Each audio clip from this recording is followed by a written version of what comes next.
Hey everyone, my name is Chad. I'm a Team Beachbody coach. My blog is getfitwithchad.com, and this video I'm putting together is to talk to you about Body Beast and specifically equipment. I see a lot of basically three key questions that come across or that people just, there's a little uncertainty around.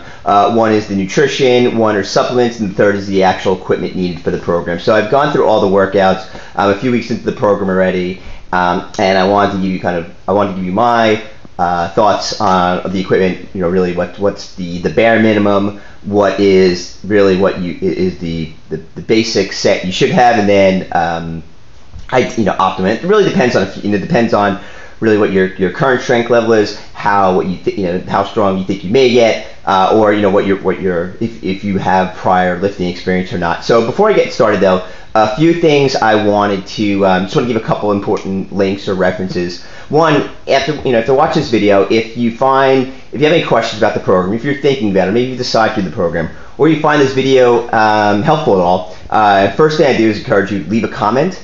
Also feel free to connect with me. Friend me on Facebook. I'm always looking to build up kind of my network of people that are into health and fitness. You can also message me on Facebook. Also, I find that easiest. Facebook.com/getfitwithchad.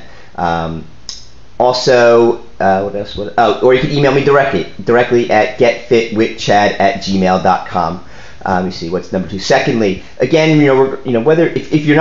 if you are not currently working with a Beachbody coach and you're thinking about doing the program or want to, again, I encourage you to sign up for free coaching. It is, again, there's no cost, and it's great for helping people with, with having a coach to help you with kind of answer your questions, provide you with motivation, support, accountability. That's easy to do, and again, first thing I do is suggest you do that. You can do that through getfitwithchad.com/free coaching. And lastly, if you want to get the program, I'll leave a link below. But what I really I'd encourage you to get in touch with me first if you're thinking about it, because there are other ways to kind of get some more bonuses, or depending on how much you get, like if you're going to get the supplements as well, there's some like challenge packs which you may not be aware of, where there is an opportunity to save some money on that. Okay, so now getting to the heart of the video, the equipment needed, the absolute bare minimum, and I wouldn't even really suggest this, but they do show options for every exercise, is a stability ball, right? You can use a stability ball instead of the bench, dumbbells, obviously, and they do show, if you don't have a pull-up bar, which you should though, you can use resistance bands for the pull-ups. Now, the resistance bands are not for the actual weightlifting routines. They don't show any modifications to that. So ideally, at bare minimum, you should have dumbbells. As far as types of dumbbells and how heavy you should go, these are the power blocks. These go up to 90 pounds. A lot of people have like the Bowflex, or talk about the Bowflex Select Techs that go up to 50, or even they're 52.5, or even the power blocks go up to 50. Really, depending on, not to stereotype with gender, but for guys, 50s are not going to be enough. If they're enough today, they're not going to be enough by the end of the program, and you're going to want heavier. So I don't, the thing with this program is that there is going to be a bit of a investment in equipment. There's no way around that. Now, if you're thinking, can I do this in a gym?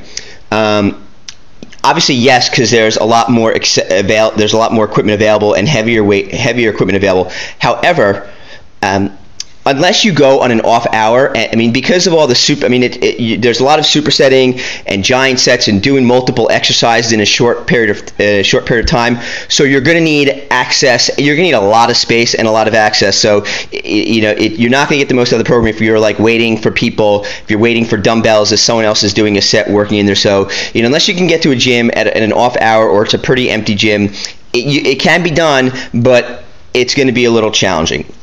So next, ideally, what should you have? Curl bar, right? Talk about curl bar and weight plates.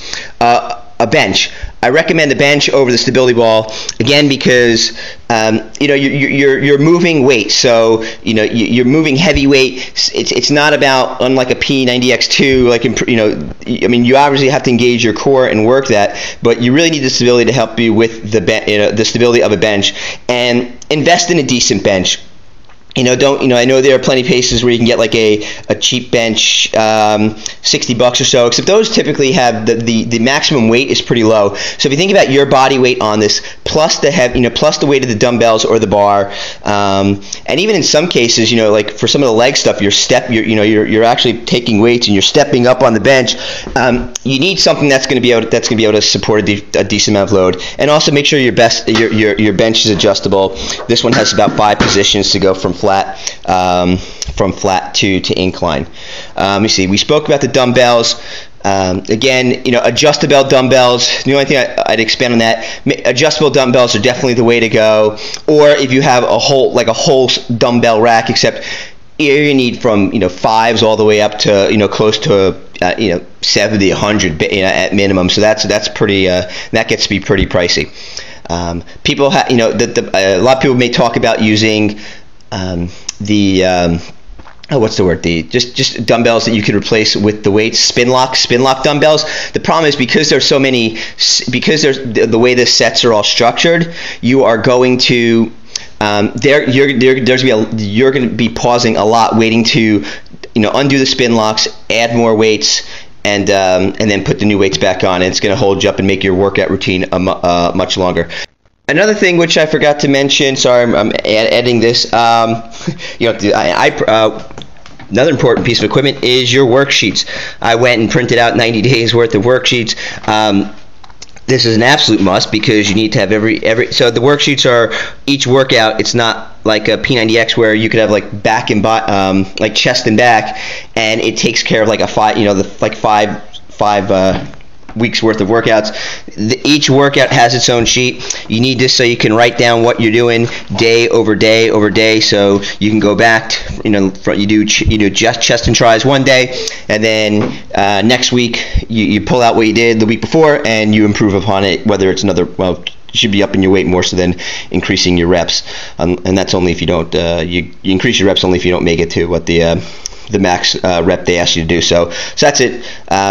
Just editing this in because I forgot this is another essential piece of equipment, although an easy one.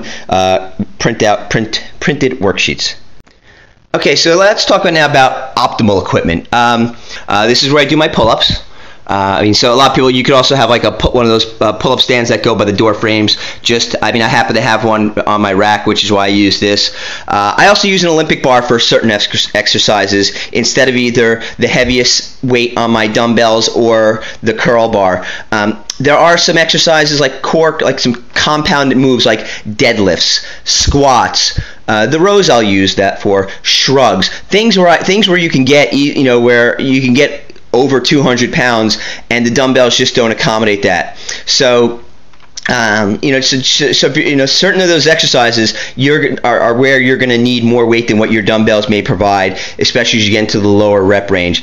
I got 4 25s, I have a set of 35s, I have 4 25s. I have over 400 pounds of weight. So I'm plenty good to go for the program. Again, it's not. I'm not saying it's mandatory, but depending on how much you lift or eventually get a chance to lift, you're going to need more than just kind of your basic curl bar with 25, with 50 whatever, 2 25s, a pair of 10s, and a pair of 5s. I think 90 pounds in weights plus I think that's like a basic package here that Beachbody sells.